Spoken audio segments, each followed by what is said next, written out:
Hi guys, welcome to my channel Crazy Vidyut. So guys, আজি আমি টোপনিৰ মানে স্লিপিং বেনিফিটস মানে টোপনিৰ উপকাৰিতাৰ ওপৰত আলোচনা কৰিম এই ভিডিঅ'টো। বলক ভিডিঅ'টো আৰম্ভ কৰোঁ।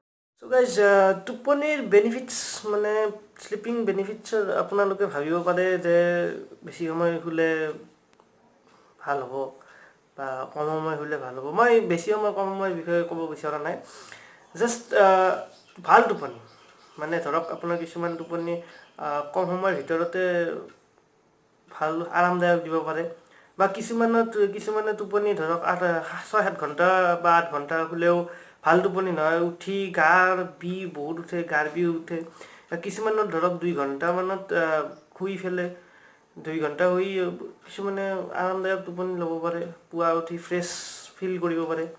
সকলোৰে বেলেগ বেলেগ প্ৰকাৰৰ টোপনি, কিন্তু চবতকৈ ভাল টোপনি হৈছে তাৰমানে আপুনি কিমান গভীৰভাৱে টোপনি মাৰিছে সেইটোৰ ওপৰত ডিপেণ্ড কৰে। গতিকে টোপনি নাহিলে আপোনালোকে সপোন দেখা পায়। সপোন দেখিলে আপোনালোকৰ টোপনিটো ভাল নহয়। গাইজ, আপোনালোকেতো টোপনিৰ বিষয়ে অলপ ক'লোঁ। মানে টোপনিটো কেনেকুৱা হ'ব লাগিব, ধৰক আপোনাৰ ভিডিঅ'টো দেখা পায়েই টোপনিত।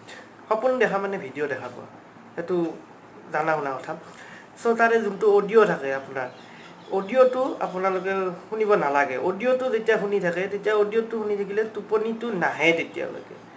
আৰু যদি কেতিয়াবা আহেও পটককৈ সাৰ পোৱা যায়, যাৰ ফলত টোপনি ভাল নহয়। দিনটো আমাৰ এনেই যায়, গাৰ বিষ আৰু কাম কৰিবলৈ ইচ্ছা নাযায়। যদি ভাল টোপনি হয় তেতিয়াহ'লে দিনটো ভাল লাগি থাকে, আৰু টোপনি বেয়া হ'লে দিনটো গোটেই বেয়াই যায়, তাৰমানে বেয়া লাগি থাকে আৰু। গতিকে আপোনালোকে গভীৰভাৱে টোপনি মাৰিবলৈ চেষ্টা কৰিব, আৰু পাৰিলে অডিঅ'টো শুনিবলৈ চেষ্টা নকৰিব। ভিডিঅ'টোতো চলিয়ে থাকিব, ভিডিঅ' চলিব, এইটো কম্পালচৰি। ভিডিঅ' বা ইমেজবিলাক আহি থাকিব, পিকচাৰবিলাক আহি থাকিব, আপোনাৰ দিনত ঘটা হওক বা আপুনি নিজে সপোনত দেখা পিকচাৰবিলাক আহি থাকিব। পিকচাৰৰ যোনটো অডিঅ' থাকে সেই অডিঅ'টো আপোনালোকে নানিবলৈ চেষ্টা কৰিলে আপোনালোকৰ টোপনি ভাল হ'ব। গাইজ, বিচনাত পৰাৰ লগে লগে আপোনালোকে লেফ্ট ছাইডে শুলে আপোনালোকৰ বেনিফিট হ'ব। আপোনাৰ গাৰ বিষ কমিব, প্লাছ আপোনাৰ দিনটো সুস্থ টোপনি হ'ব। সুস্থ টোপনি হ'লে দিনটোও সুস্থ সবল ভাল যাব আৰু।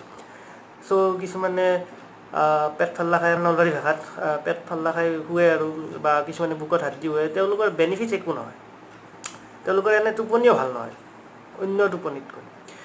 টোপনি ভাল হ'ব লাগিলে তেওঁলোকে 8 ঘণ্টা শুলেও টোপনিটো সেনেকুৱাই হয়। কিন্তু কিছুমানে লেফ্ট ছাইড হৈ যোনবিলাকে শুৱে তেওঁলোকে ধৰক 2 ঘণ্টা বা 3 ঘণ্টা টোপনি মাৰিলে ভালকৈ।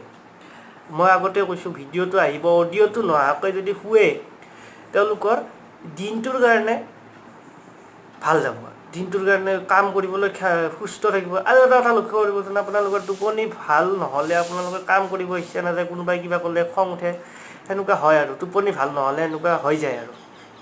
গতিকে লেফ্ট ছাইড হৈ আপোনালোকে শুব, আৰু পাৰিলে আঁঠু লগাই নুশুব। আঁঠুৰ মাজত ধৰক গাৰু জাতীয় বস্তু আৰু কটন জাতীয় বস্তু, ধৰক চাদৰ তাদৰ দি বঢ়িয়াকৈ শুব। তাৰমানে আঁঠু লগ লাগিলে আপোনালোকৰ যোনটো আঁঠুৰ মাস্কিউল মানে আপোনাৰ মাংসপেশীৰ মাজত প্ৰেছাৰ পৰিলে আপোনালোকৰ তাৰমানে তেজ চলাচল কৰাত অলপ অসুবিধা হয়। চলাচল কৰে, নকৰে বুলি কোৱা নাই। গাইজ, যদি ভিডিঅ'টো ভাল লাগিছে তেনেহ'লে লাইক কৰক, শ্বেয়াৰ কৰক, কমেণ্টত লিখক আপোনালোকে লেফ্ট ছাইডে শুই কেনেকুৱা ফিল কৰে, কমেণ্টত লিখক। আৰু don't forget to subscribe my channel crazy Bidyut. Good bye.